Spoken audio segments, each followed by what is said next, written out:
Hello, welcome back to my channel. My name is Unoveze Kukaya, for those that don't know me. This is a Christian-based channel and we talk all things Jesus. If you are tuning in for the first time, welcome. I hope that you like this content. If you do, please like, share and comment on the comment section down below. So, if you've seen the title, today we're talking about friendship. The struggle is real. And so when I talk about the struggle, I'm talking about my struggle. Me struggling. Excuse me. Me struggling with making friends and keeping friends, or rather maintaining friendships. And the reason why I decided to share this with you is because it's something that I'm struggling with, and also it's something that God is, helping me with, just, taking me through it. And I believe that, there's someone out there who's also struggling, and this might be helpful. This might encourage them and help them, understand themselves and the situation that they're going through a little bit more, or a little bit better. So I haven't been someone who's always struggled with making friends. I think from a young age, I would just, have a friend. I don't know how, but I would have a friend. It doesn't matter where I went. I would come back and, I'd make a few friends. But the thing is with me, if I make a friend in that space, then I make that one friend and I don't make new friends. So I've never been someone who's like in a group of friends, even if it starts off like that, where I am in a group of friends, but I always end up leaning towards just one person. And I think because I don't know how to have I don't think anyone can actually to have a close relationship with everyone who's in the group, where you end up connecting with maybe just one person, and that person becomes then my best friend out of the group of people, or we end up just isolating ourselves and just being the two friends. So that has been a thing throughout my life, where I just make that one friend and I just lean towards that one friend, and I don't say, oh, let me make new friends. I just always feel like, okay, this is enough. And with getting older, these friends have moved, and a lot of things have happened, changes in our lives, and it hasn't been easy to maintain those friendships for me, and it hasn't been easy for them, I'm sure, to maintain the friendship with me. Not because they are to blame, but I will take full responsibility in how I've handled the friendships, and just being someone who isolates. I isolate myself a lot. If you haven't watched my previous videos, please do watch them so that you have a little bit more understanding. I am someone who isolates a lot because that's just they call it a trauma response.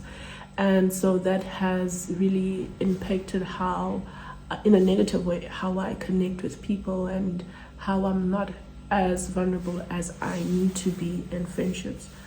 But, I've been praying about it, over the years, that Jesus must help me, because I don't want to be this person who is, always making excuses, be the friend who makes the plans, and then when it's time to actually do what you plan, I'm hoping that the other person cancels. I don't want to be that person. If I make plans, I want to be able to actually show up. Whatever that we've planned, I want to be able to be excited and actually go out and do what I've planned to do with my friends.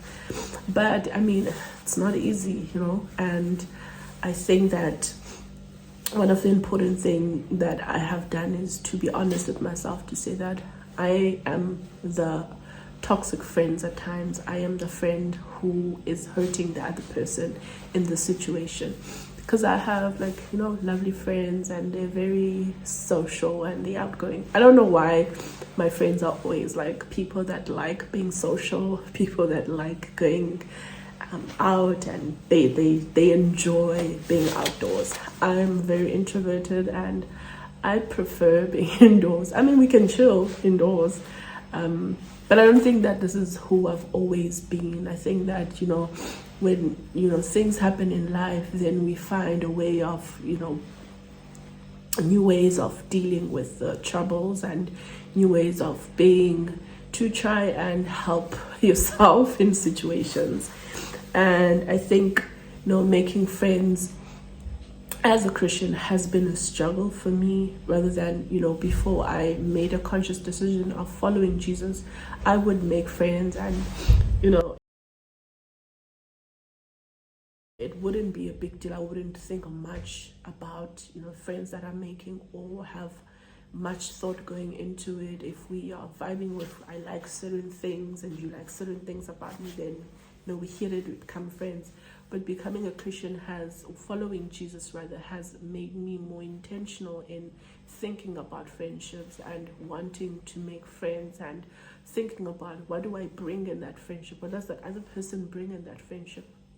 So it has made it a little bit harder for me to be able to make friends, because I'm constantly overthinking about, the decisions concerning making friends. And I'm always thinking about, is the other person going to be able to understand the person that I am? Will I understand? Like, there's just a lot that comes with being a grown-up and making friends.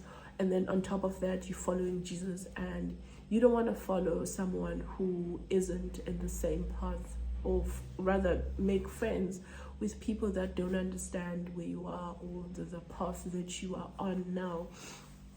And it's just, challenging in that, even if you do make friends at times that are Christians, you find that the lifestyle and certain things, they do not say that this person is a Christian, and it makes it harder for you to feel like you were connected with that person, or it makes it harder for you to feel like, this is like a sister that you can, pray with, because maybe that person doesn't have that same, lifestyle as you, and you wanting that person to change and become you puts a lot of weight on that person. So it really makes it hard, because in as much as we are all believers, but we are believers with different teachings, and we are believers with different lifestyles, and you don't want to be friends with someone when you can clearly see where they still are in life, and then you try and impose where you are onto them. You want, to find, or rather I want to find someone who will see where I am, and it will connect to, like, they will feel connected to me, because I am reminding them of themselves, or I'm encouraging them. But you really want to be on the same page with someone. You want to be equally yoked with the person in the way that you think, and the way that your lifestyle is like, just everything. You just want to have conversations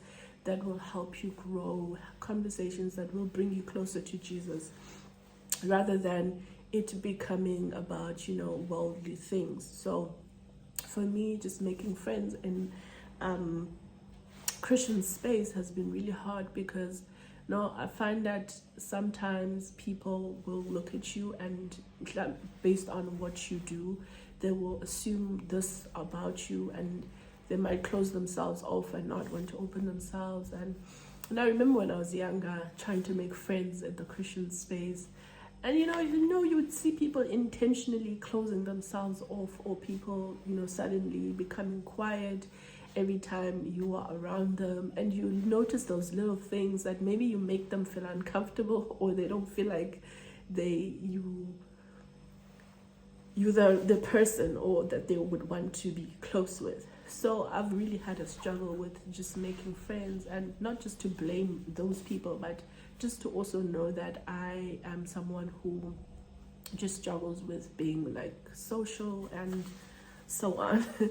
And so it's very important to have clear communication when you have friends, whether your friends are non-believers or believers. Communication that is clear is very important. I think in the past, I was someone who didn't communicate where I was in life when I was making changes in my life and leaving a certain lifestyle and, following Jesus.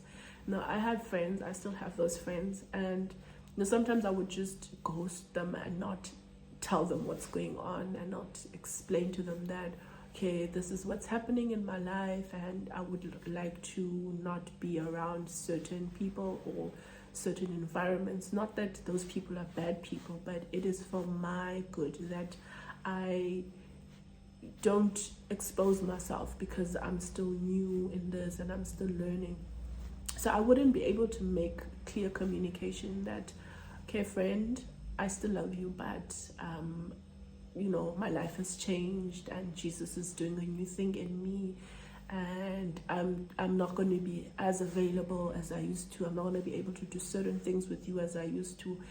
It was really hard for me to make clear communication. As a result, I feel that I might have hurt people in that process, because I did not deal with the friendships in a correct manner.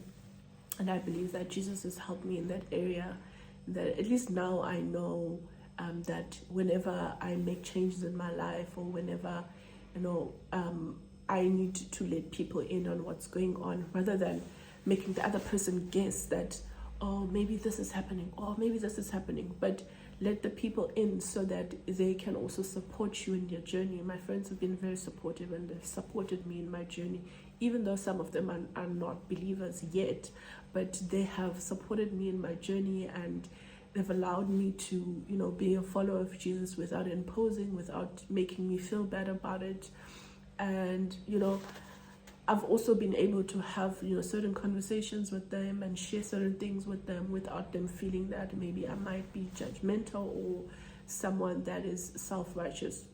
So clear communication is not just for that other person not to be hurt, but it's also for you to be an honest person, to know when to say no, rather, because there's certain things that Jesus is gonna want you to say no to, even if they're not necessarily bad things, but because he's taking you to a new path, or he's teaching you something, he wants you to be able to say no. And having a non-believing friend, sometimes it might not be easy for them to understand why you're saying no to something that they have no issue with, or something that they don't understand yet. But it's very important for us to make those clear communications of where we are in life and the types of changes that are taking place in our lives, so that we might even help that other person who might maybe end up asking, what is this Jesus thing? Tell me about it. And in that situation, maybe you might be able to share about Jesus, and they might end up accepting Jesus. So you never know really how it's going to work. So very important to have communication and let it be clear. Don't allow the other person to guess and to feel rejected by you. And also, sometimes when we don't communicate clearly to people, we might have like unrealistic expectations of them, and they might have unrealistic expectations of us. So if you communicate with someone, this is where I am in life, this is my expectation, then when there are issues, you are able to deal with them the right way, without the other one resenting you and feeling that I did this for you, I was there for you in this, and now you can't be there for me because of this unmet expectations and those expectations that are not communicated. So it's very important to communicate where you are, communicate your expectations, so that the other person may also find relief and have peace that it's not me, it's just life as we know it, and people are growing, people are changing, and sometimes we grow in different stages of our lives. Sometimes it's me, sometimes it's going to be you, and whoever it is, the other person needs to understand and be supportive of what is happening. Okay, so one of the other issues in friendship is the different levels of status, or I found that after varsity, for me, it was harder to connect with people, because most of the people that I knew and people that I was friends with, they moved, they went to different cities and different countries, and they started new lives, some got married. And so I felt like I was stuck in my life, and I didn't communicate with them what I was going through at times, and I would just not be available, delete all social media, just be a ghost. And it would leave them wondering, oh, what's going on? Or maybe they might have felt that I didn't want to be friends with them anymore because I was going through what I was going through, and they were, having changes in their lives that were making their lives easier or better. And sometimes that might come across as someone who's jealous. And I've heard a lot of people on social media, they like to say, oh, I see you so and so, you're jealous of my progress. And people would make videos talking about how you must be careful of the jealous friend. She doesn't wish you well. She suddenly can't be there for you because now you are making it in the real world, and now this friend is not supportive.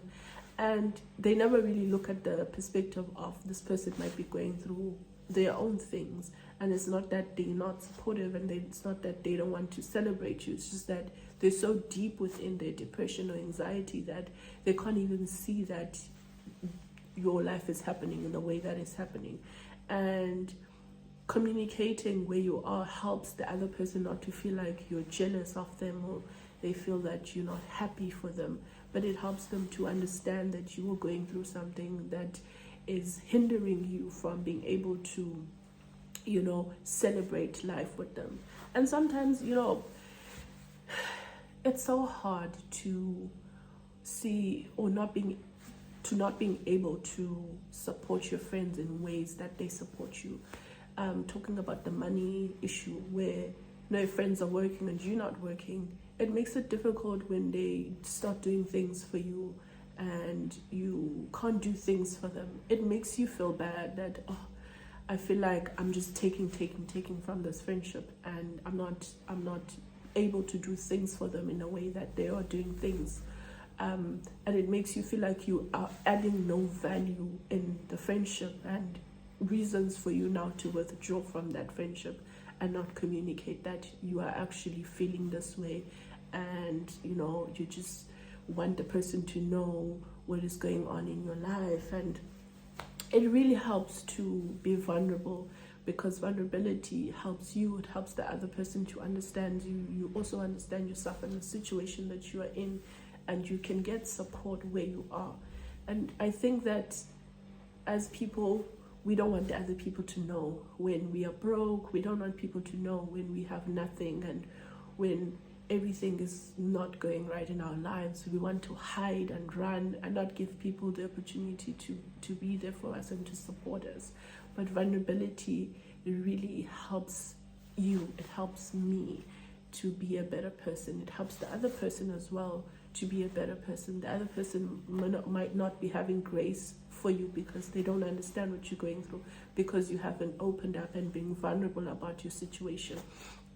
And so vulnerability is also very, very crucial in friendships, and not just in friendships, but in any relationship. Vulnerability is important, because there's nothing worse than being friends with someone and always having to guess what they're going through. Why are they quiet? Why are they doing this? Why are they not doing that? But when the person is vulnerable, then you are able to even pray for that person, to say, okay, this person is going through this, let me just mention them in prayer, without putting pressure on them to come out of that dark place, do something, do this. But you actually talk to God about them and ask God to be there for them, to help them out of the dark place that they're in. And I think when we are not vulnerable in friendships, it causes us to sometimes, there's a thing called friendship hurt, where we hurt people without even knowing, because we don't want to be vulnerable.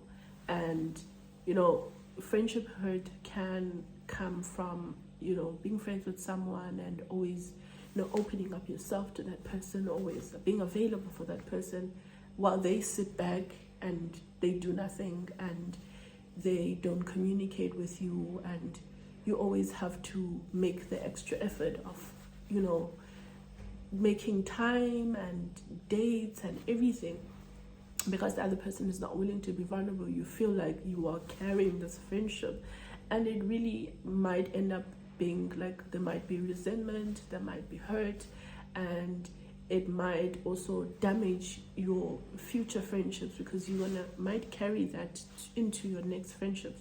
So vulnerability is important, because it even helps us avoid things like friendship hurt. And I know I've been someone who wasn't vulnerable in friendships and wasn't letting people in, so I know exactly what it does to people. But I also know when it's done to me, and it makes me now think about, the decisions that I'm making, the decisions, deciding not to talk to people, and knowing the consequences of that helps me to try to communicate a little bit more than I would maybe want to. It's also important for another thing rather, that I learned is that, must be self-aware. Being self-aware is knowing the person that you are, your character. Communicate that with your friend, that I'm this and this type of a person, and making that, it helps you know what value you bring into a friendship. It also helps the other person know what value you are bringing into this friendship.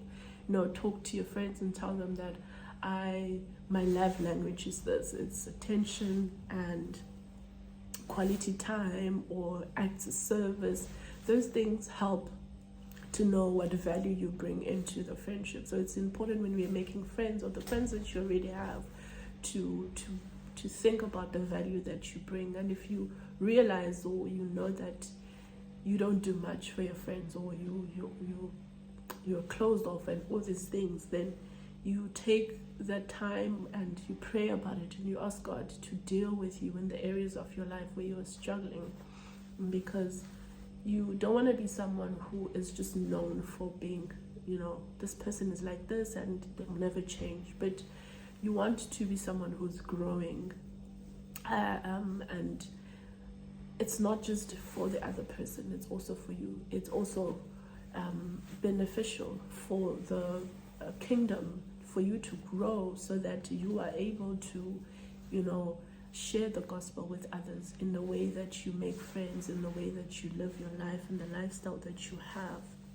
And so if you are someone who really doesn't know what you bring into friendships, or just someone who doesn't know what value you bring, you should take time and pray about it and ask God, what value should I be bringing into friendship? And that gives you an opportunity to get to know yourself. That gives you an opportunity to get to know God more, because you are going to learn friendship with Jesus in that process. And when you learn friendship with Jesus, you also begin to learn how to be a better friend. One other thing that makes it hard for us to be good friends is if you have been through trauma, when you were younger, or just maybe early stages of your life. Trauma makes it so hard if you have trauma and you have not dealt with trauma. So what is trauma? Trauma is not what has happened to you. So we could both be in the same environment, and then something bad happens in that environment, but we don't come out of that environment feeling or saying that we are both traumatized. What trauma is, how you behave after an incident has happened. So we might be in the same environment and experience the same thing, but it might not affect us the same way. So we can't say that because people have experienced things that they are traumatized, but we say that people are traumatized because people are acting in a certain way, behaving in a certain way, and it has changed them because of what they experienced. So sometimes you have experienced things and those things have changed you, and that is trauma. And it changes how you relate to people. It changes how you are a friend, whether good or bad friend. And I think that most of us, people, whether believers or non-believers, we tend to, have these trauma responses in our friendships, but we aren't able to identify them, that, oh, this is trauma, or I'm responding this way because of the trauma that I've been through. So it's important for us to know that the things that we've been through, they affect our lives, they affect our relationships, and we need to do the work in us so that we don't go around hurting people because of the things that we have been through. It is our responsibility to work on ourselves and to heal from the trauma that we've been through. And it's a very difficult thing to swallow, that it's your responsibility to heal, in as much as you are not the person who has caused the trauma, you are not the person who has done this to yourself, but it is a responsibility for you to heal, so that you don't make that an excuse when you are hurting other people. You say, oh, I'm hurting you because I went through this. It is not a ticket to hurt people. To be traumatized is not a ticket to hurt people, but it is, you must take responsibility to say, okay, I'm going to work on myself. I'm going to find out what are the areas in my life that this is affecting, and I'm going to work on it, and I'm going to pray about it. And whatever that you need to do, then you do the work. It's not an easy thing. It's a lifetime thing, but it's something that really makes a difference in our lives. It could be in the workplace. You are someone who is just hard to deal with at home, with friendships, and it's the trauma. But you can't now expect those people to, give you a free pass, like, oh, it's okay, this person went through this, so it's okay, let them be that way. You can't always be someone who's hurting all your life. At some point, you're going to have to get to a place where you are actually healed and whole. And it's not just for the other people not to experience your bad side, but it's also for you to enjoy life, for you to see life in a new way, in a different way, in a happy way. And so it's important for us to deal with our trauma so that we don't bleed on people. And one other thing that I've seen in walking with Jesus and following Jesus and friendships is that I saw that I saw how my mother's friends' children have become my friends and have become my brothers and sisters. And it made me think about destiny friendship and what that means, that we need to make friends and we need to be good to our friends. We need to maintain a relationship with our friends, so that you never know if someone might be in your life at a later stage. You never know what God has planned with that person, or around that person and connecting to your life. You never know if the person that you're friends with now is not going to be,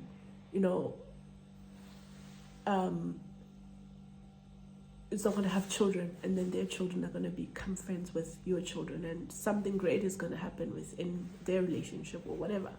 But what I'm trying to say is, it's important to, take care of our friends and pray for our friends and be supportive and stay connected with our friends, because the older I grow, the more I see that majority of the friends that I have, they're not actually friends that I've made by myself. That I can see that some of them, my mom and my dad made friends and they had kids, and those kids have become my friends and we become siblings.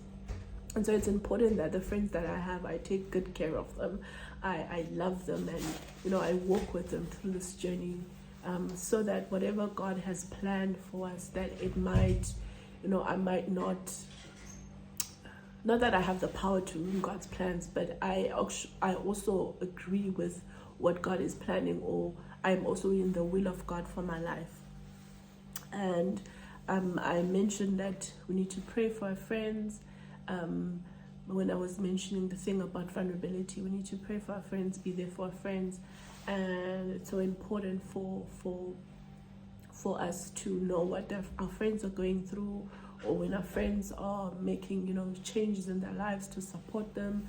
And prayer, to bring up your friend, mention your friend in prayer, that even if she hasn't mentioned anything to you, but when God drops the person's name in your heart, sometimes you don't have to text that person, sometimes you don't have to call them, but you just need to mention them in prayer.